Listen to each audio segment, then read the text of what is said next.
Don't forget to subscribe and leave a comment on this video saying I subscribed. Let's get into it.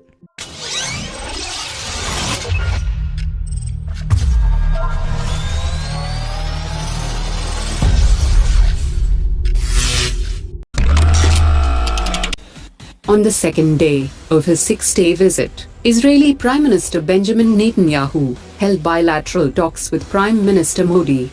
Following the delegate-level talks between two countries, India and Israel signed 9 pacts in the areas of gas and oil, amended protocol for airports, and cybersecurity.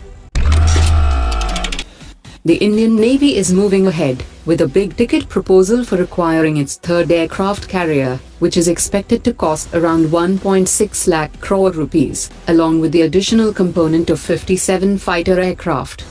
The Navy is planning to field its 70,000 crore rupees proposal before the Defence Ministry, which will cost around 1.6 lakh crore rupees at the approval stage, along with the fighter plane component, and the actual costs will go higher as the program moves ahead.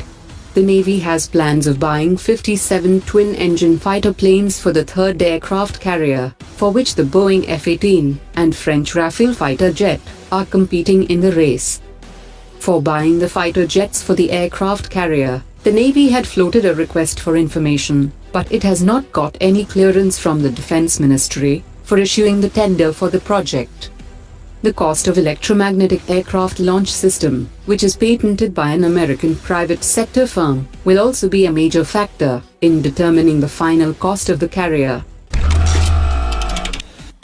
One of the most recent cutting-edge acquisition of Chinese military that is expected to be the backbone of the People's Liberation Army Air Force, the Chengdu J-20 stealth fighter aircraft, has started its operational role about 2 weeks ago in the People's Liberation Army Air Force. The combat training exercise of the 5th-generation stealth fighter started from the first week of this year and is believed to have taken place in Tibet. The People's Liberation Army has also introduced the Z-8G transport helicopter to active service. The Defense Research and Development Organization is all set to carry out the high-altitude trial of the 155 mm 52 caliber advanced towed artillery gun system in Sikkim next week. After completing all the trials, the Army will conduct its own trials and analyze each result. The system is expected to be inducted into the Indian Army by 2020. The government is planning to raise 15 new battalions in the country's 2 important border guarding forces, the ITBP and the Border Security Force, along the strategic frontiers with Pakistan, Bangladesh and China. Each battalion of these forces comprises about 1,000 operational officers. ITBP will soon have its own air wing, primarily for reconnaissance.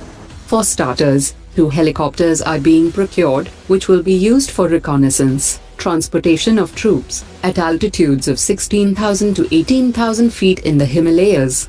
Until now, ITBP was provided air support on an emergency basis by the Indian Air Force and the Border Security Force. India has extended a fresh financial assistance of $45.27 million for upgrading the KKS Harbour in northern Sri Lanka into a commercial port and strengthening its efforts to become a regional maritime hub. In his message on the Army Day, Indian Army Chief has said that with the focus on infusion of technology in the latest systems, the Indian Army would need to keep upgrading the required training benchmarks.